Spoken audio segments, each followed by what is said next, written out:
La réalité est ce qui compte. Pas ce qu'elle pourrait être, pas ce qu'elle pourra être, pas ce qu'elle devrait être, mais ce qu'elle est. Ok? Et nous devons prendre des décisions basées sur ce qu'elle est, et pas sur ce que nous souhaitons qu'elle soit. Ok? Et j'ai un message très important pour vous aujourd'hui que je veux partager. Mais d'abord il faut que je vous raconte une histoire. Vous savez, quand j'étais à l'école, j'ai eu du mal avec l'école. Je n'étais pas un très bon élève. Je n'étais pas quelqu'un qui avait des A et des B. J'avais plutôt des C et des D.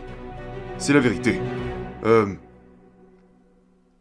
Quand je suis allé voir le conseiller d'orientation, je devais avoir entre 16 et 17 ans. On m'a demandé ce que je voulais faire de ma vie. Et comme la plupart des jeunes de 16 et 17 ans, vous savez, je ne savais pas vraiment. Mais je savais que je voulais faire quelque chose de grand. Je savais que je voulais devenir quelqu'un, que je voulais réussir. Je savais que je voulais être un vainqueur. Vous savez, avoir la même vie que tous les autres n'était pas du tout attirant pour moi. Mais ce n'est pas une coïncidence si j'ai eu du mal avec l'école. La raison pour laquelle j'ai eu du mal avec l'école est que je n'arrivais pas à trouver l'intérêt d'apprendre tous ces trucs qu'il voulait nous enseigner.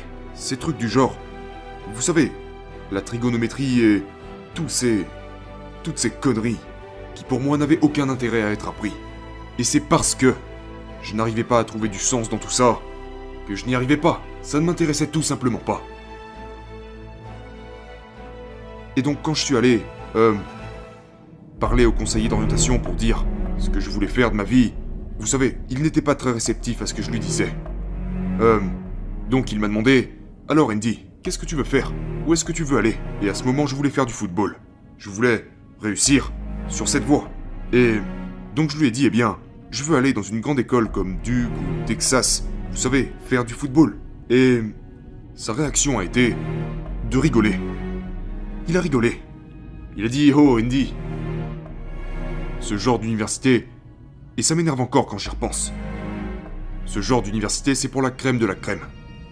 Ce genre d'université, c'est pour ceux qui sont au top du top du top. Et tu ne l'es juste pas. » Et il avait utilisé le terme « la crème de la crème ». Et je me souviens avoir pensé genre « je suis la crème de la crème, enfoiré ». Et même si je ne l'étais pas, de toute façon il ne pouvait pas en être sûr. Mais je savais que j'avais quelque chose.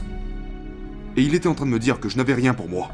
Et vous savez, maintenant, cette même école, je suis fier de le dire, c'est-à-dire que depuis j'ai contribué financièrement à cette école. Ils ont construit de belles installations, c'est l'une des plus belles écoles des États-Unis. En fait, ils ont même remporté des prix pour ça. Et je vous raconte cette histoire parce que je pense que c'est une leçon importante en rapport avec ce qui se passe dans le monde en ce moment.